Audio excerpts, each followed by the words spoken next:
Are you sitting comfortably? I hope so, because I'm about to talk about Nintendo.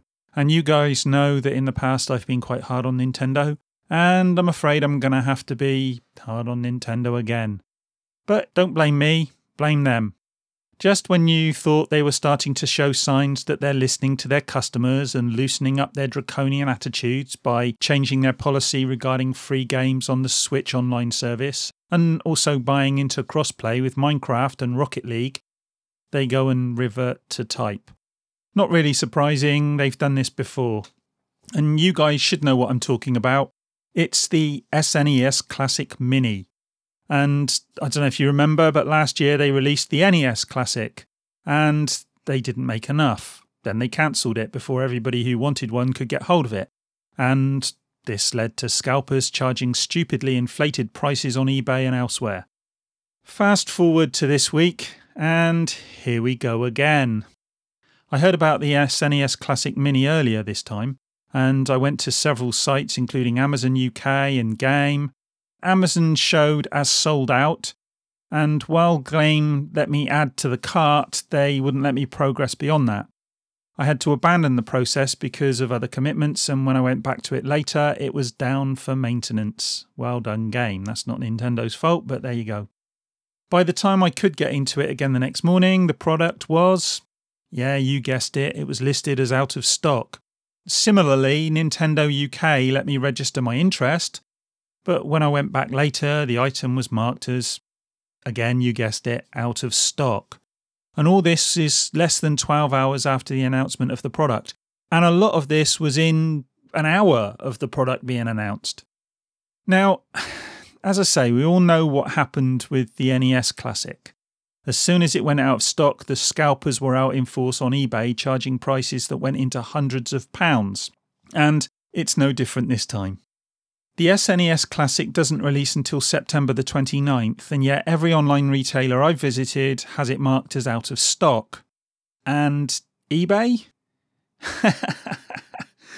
You know what I'm going to say here, don't you? Yeah, the scalpers are already out there. When I did a quick search this morning, the first entry I found for the SNES Classic was expecting $194.99, and that's pounds. But hey, you know, it was free postage, so bargain. Scrolling down a bit further, someone wanted £179, a bit cheaper, also free postage, so again, even better bargain. And you know what? I'm pissed off with these toe rags, but I'm even more pissed off with Nintendo. It was bad enough that this happened with the NES Classic, but it could be argued that they had no idea how popular it would be. Of course, the fact that they cancelled it while people were still trying to obtain the item suggests that they don't really care about their customers, but I don't know, maybe that's another argument. But then to announce the SNES Classic and have the same problem occur, and within hours, that annoys me. And while I can understand Game and Amazon not wanting to oversell them in case they end up with orders they can't fulfill, the fact that Nintendo themselves are showing the item as out of stock just frankly beggars belief. Nintendo have promised significantly more SNES Classics than the NES Classic, whatever that means. And, you know, normally I'd be happy about a company saying something like this, but Nintendo have, frankly, a woeful track record.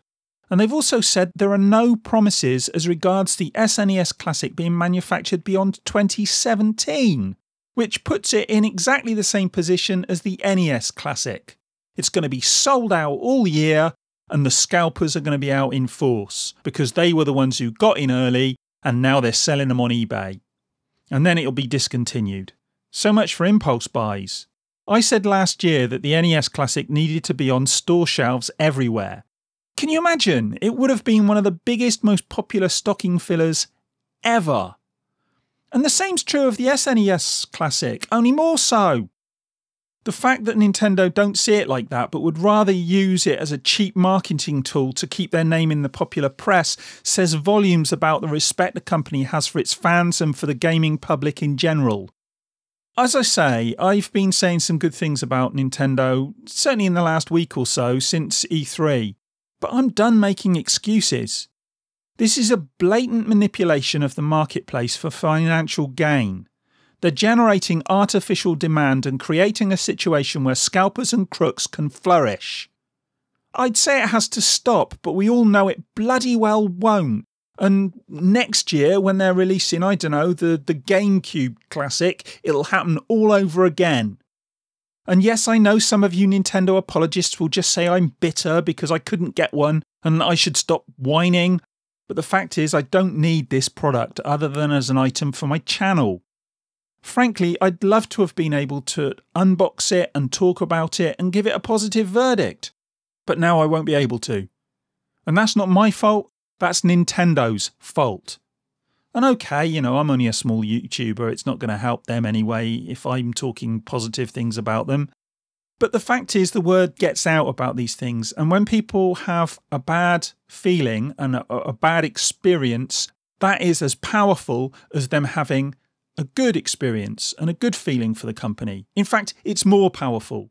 You only need one person to be pissed off and that goes wild. And then people start to see that the company is not looking after the interests of their customers.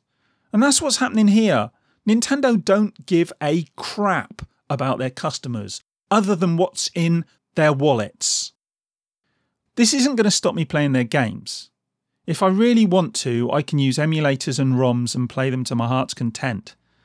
And maybe that's a legal grey area. But if Nintendo are prepared to artificially withhold their products in order to generate interest in their brand, then I feel quite happy about emulating games that I've paid for over and over and would happily play for again if only Nintendo would stop behaving in such an anti-consumer manner and produce enough of their products to satisfy demand. But hey, that's my opinion. What do you guys think? Come and let me know in the comments. I know some of you guys are going to disagree with me on this one, but I'm pissed off with Nintendo. They do this over and over and over again, and I'm fed up of it. It's about time they started showing their customers a little bit more respect. But as I say, let me know what you think in the comments, and in the meantime, I'm going to go and grab myself a cup of tea and watch a bit of telly to calm down. And I'll speak to you in the next one. Bye.